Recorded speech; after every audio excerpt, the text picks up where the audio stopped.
बहुत समय पहले की बात है। देवगिरी राज्य के उत्तर में एक विशाल अंधकार में मूर फैला था। वहाँ हमेशा काले बादल छाए रहते और पक्षी भी उस सीमा को पार करने से डरते थे। लोग उसे अंधा मूर कहते थे क्योंकि जो भी वहाँ गया वो लौटकर कभी वापस नहीं आया। राजा का साहसी बेटा रुद्रवीर बालकनी से उस मूर को देखा करता।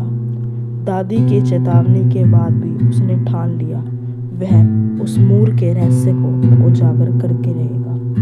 रात के तीसरे पहर कुहासा घारते ही रुद्रवीर काले घोड़े कालासुर पर सवार होकर मूर की ओर निकल पड़ा। रास्ते में सन्नाटा और ठंडी हवा के झोंके उसके चेहरे पर कटार की तरह लग रहे थे। मूर के किनारे पहुंचे ही घोड़ा कांपने लगा। धुंध से एक सफेद आंखों वाली बूढ़ी औरत वहां निकली। वो ना जाने क्यों मूर के पास जाने में घबरा नहीं रही थी, जिसके उलझे बाल थे और दांत काले थे। वह राजकुमार से बोली, राजकुमार, तुम भी उस पथ पर चले आए। अचानक वह औरत वहां से गायब हो गई। जमीन से काले खून जैसा पानी निकलने लगा। घोड़ा उछला। राजकुमार उस मूर में गिर पड़ा। काले पानी में तैरती हुई उसकी त्वचा जलने लगी। तभी उस झील के बीचों बीच सुनहरे महल की झलक दिखी और वो एक महल नहीं बस एक छलावा था जो कि राजा को उस मूर की ओर खींच रहा था। उसने हिम्मत कर तैरते हुए महल के गेट तक पहुंचने की सोची।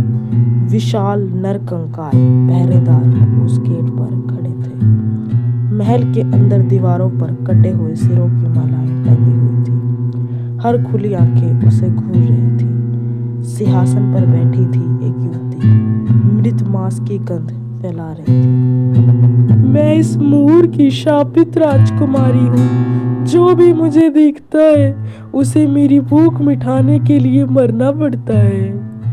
उसकी गर्दन लंबी होकर राजकुमार की ओर बढ़ी। दांत सर्प जैसे थे और उसकी जीभ राजकुमार की गर्दन पर लिपट गई। राजकुमार की आंखों से खून बहने लगा। दीवार पर लिखा था, इस मूर में जिसने कदम रखा उसका शरीर मेरी आत्मा का भोजन बना। उसकी चीखें मूर की रात में समा गई। सुबह सैनिक पहुंचे तो घोड़ा अकेला कांपता खड़ा था। महल की दीवारों पर राजकुमार का सिर भी उन सिरों की माला में शामिल था। उसकी आंखें अब भी खुली थी, जैसे अगले शिकार को देख रही हैं। क्या ये उस मूर का अंत था या अभी भी नए शिकार के लिए मूर जीवित होगा? सैकड़ों साल पहले देवगिरी के उत्तर में अंधा मूर सामान्य जंगल था। वहाँ महातांत्रिक कालदेव तंत्र सिद्धि करता था। उसका काला शरीर, पीठ पर तांत्रिक लिपि, आंखें खोपड़ी जैसी गहरी और मुंह सड़े मांस जैसा था। वह पिशाचनी माया तंत्र सिद्ध कर चुका था, जिसमें स्त्री को जीते जी पिशाचनी बनाया जाता है। उसने मूर में पहली बार पिशाचनी को बांध दिया, भूखी आत्मा जो वहां आने वालों का शिकार करती थी। राजकुमार रुद्रवीर की चीखें मूर की रातों में गूंजने लगी। दूर पहाड़ों में राजपुरोहित सोमेश्वर ने भी वह चीखें सुनी। उसकी आंखों में डर उतर गया।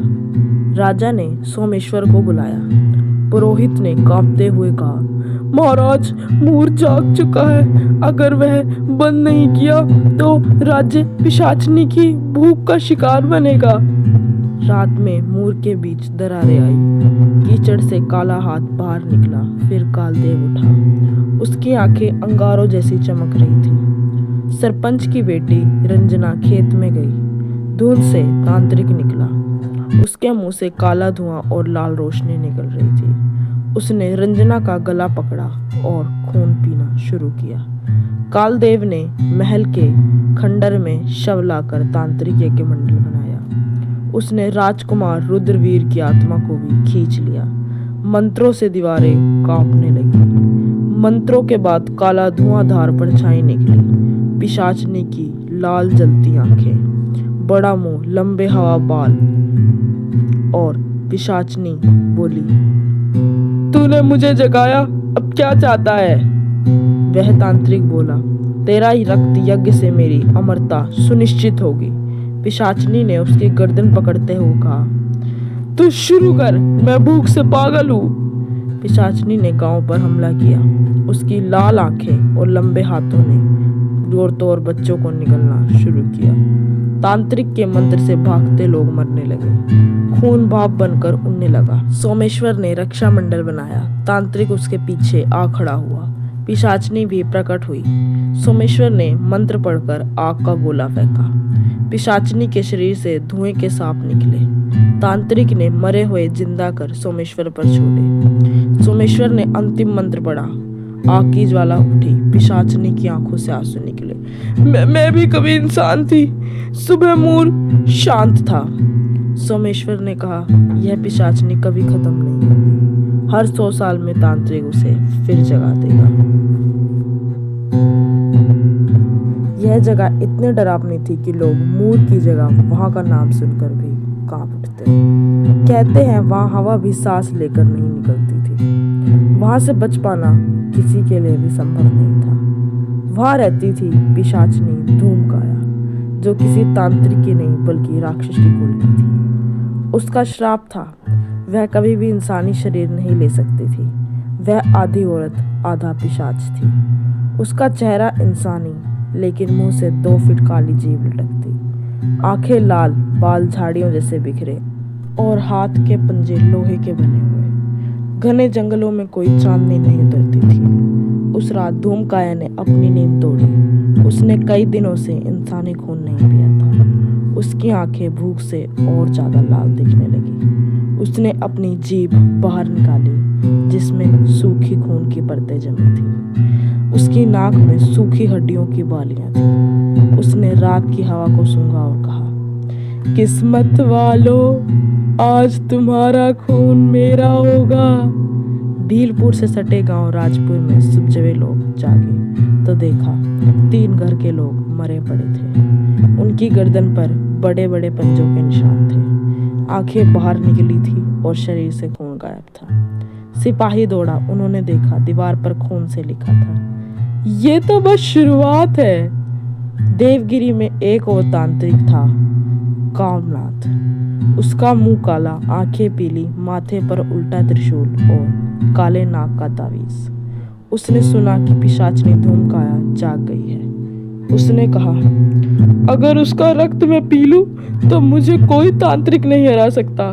मैं देवगिरी का राजा बन जाऊंगा। रात के तीसरे पहर कामनाथ मंत्र पढ़ता हुआ जंगल पहुंचा। अचानक धूमकाया की आवाज आई, तू भी आ गया मरने के लिए? कामनाथ हंसा। उसने हाथ में भस्म ली और मंत्र पढ़ा। धूमकाया का शरीर चलने लगा, पर उसने अपनी जीभ से तांत्रिक की गर्दन लपेट ली। उसकी जीभ में कांटे उगे हुए थे, जो तांत्रिक की त्वचा को काटते हुए अंदर घुसने लगे। कामनाथ ने गले से सांप का तावीज निकाला और उसके मुंह पर दे मारा। पिशाचनी के मुंह से काला धुआं निकलने लगा। उसने तांत्रिक को छोड़ा, पर उसकी आंखों से खून की धार बह निकली। मैं तुझे नहीं छोड़ूंगी। अगली अमावस्या को तू ही मेरा शिकार बनेगा। कामनाथ ने लौटकर अपनी गुफा में रक्त यंत्र यज्ञ शुरू किया। उसने कई कबूतर और एक आदमी की बलि दी। उसका शरीर लाल भस्म से ढक गया। उसकी आंखों की पुतलियां सफेद हो गई। पिशाचनी, अब मैं तुझे अपने तंत्र से बांध दूंगा और तेरा खून भी पीकर अमर हो जाऊंगा। अमावस्या की रात काली आंधी चल रही थी। पिशाचनी धूमकाया जंगल से निकली। उसकी जीभ जमीन पर घिसट रही थी। उसकी आंखों से खून बह रहा था। उसके कदम जहां पड़ते वहां घास काली हो जाती। कामनाथ गुफा से बाहर आया।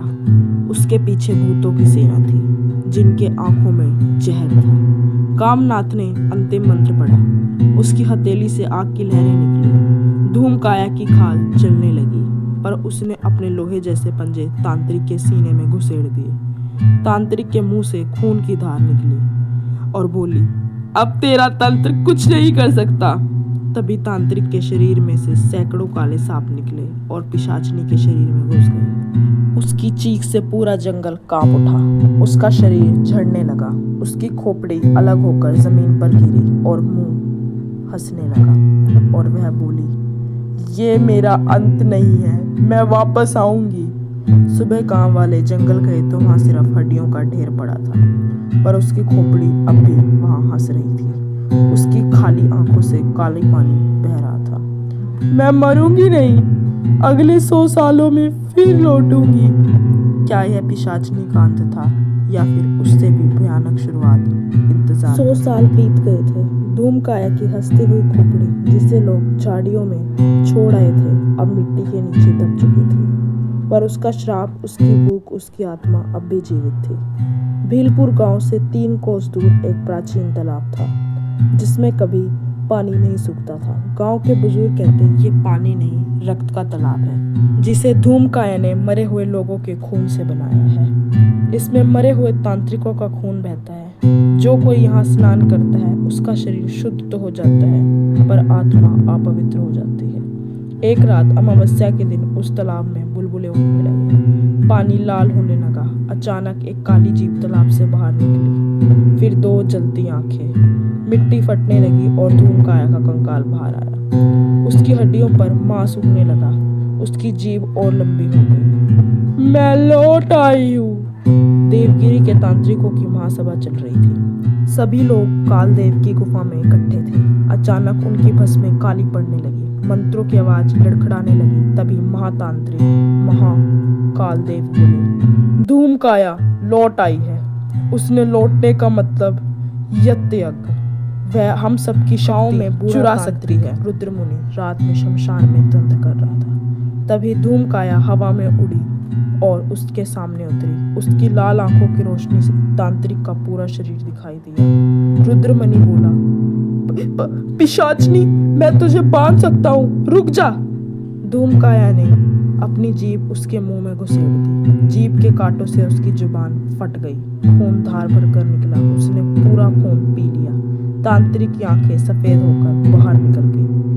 महाकालदेव, जो सबसे शक्तिशाली तांत्रिक था, अमावस्या की रात मूर्ख पहुंचा। उसके शरीर पर नाग जटाएं थी, भस्म से लिखा काल शब्द, माथे पर अजीब सा तिलक। धूमकाया ने उसे देखते ही कहा, तेरा खून सबसे अलग होगा तांत्रिक, इसमें 1000 साल की बलियों का स्वाद और मेरा छुपा हुआ इंतकाम है। इसके बाद महाकालदेव के साथ क्या हुआ, यह जानने के लिए आपको वीडियो का पार्ट 2 देखना होगा। इसके लिए लाइक, शेयर, सब्सक्राइब कीजिए।